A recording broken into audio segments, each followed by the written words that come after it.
Welcome to the Garden Channel, where we explore the secret conversations happening all around us. I'm your host, and today we are diving into the fascinating world of plant communication. Plants may not have mouths, but they are constantly sending signals to tell us what they need. By learning to read these signals, you can become a true plant whisperer and enjoy healthier, thriving gardens. First, let's talk about leaves.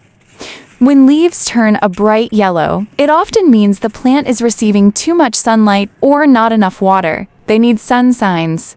Pale yellowish-green leaves that lack vitality. Solution: place your plant in a brighter location with more direct or filtered sunlight. If you notice the edges of leaves becoming crispy, that's a classic sign of dry air or insufficient watering. They need less water signs. Yellowing leaves, often starting at the tips or at base. Solution: allow the soil to dry out between waterings and ensure good drainage. Next, consider the orientation of the leaves. Leaves that are pointing upward are reaching for more light, while leaves that droop downward are often signaling stress or excess heat. Fungal infections, signs: circular, yellow, or brown spots on the leaves. Solution: prune affected areas. Improve air circulation and avoid wetting the leaves. Now let's move to the stems. A sturdy, thick stem suggests strong root development and adequate nutrients.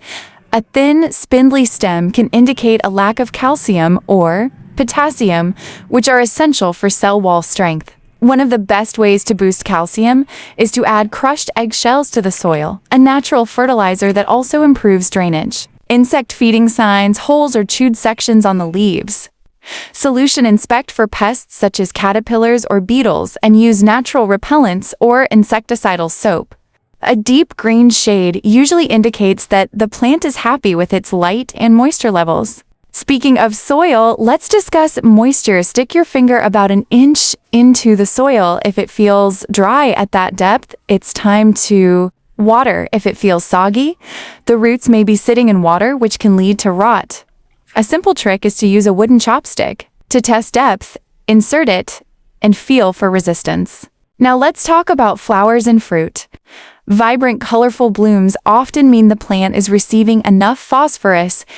If the flowers are small and pale, the plant may need more phosphorus or a balanced fertilizer. When fruit begins to set, you can often see a tiny swelling at the base of the flower. That's the start of a new harvest. To sum up, remember that plants communicate through color, texture, orientation, and growth patterns. By observing these cues and responding with the right care, you can create a thriving garden that speaks back to you.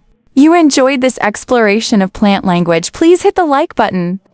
Subscribe for more garden insights and ring the bell so you never miss an update. Drop a comment below sharing the most surprising plant signal you've noticed in your own garden. Until next time, keep listening, keep observing, and let your garden flourish. Thanks for watching.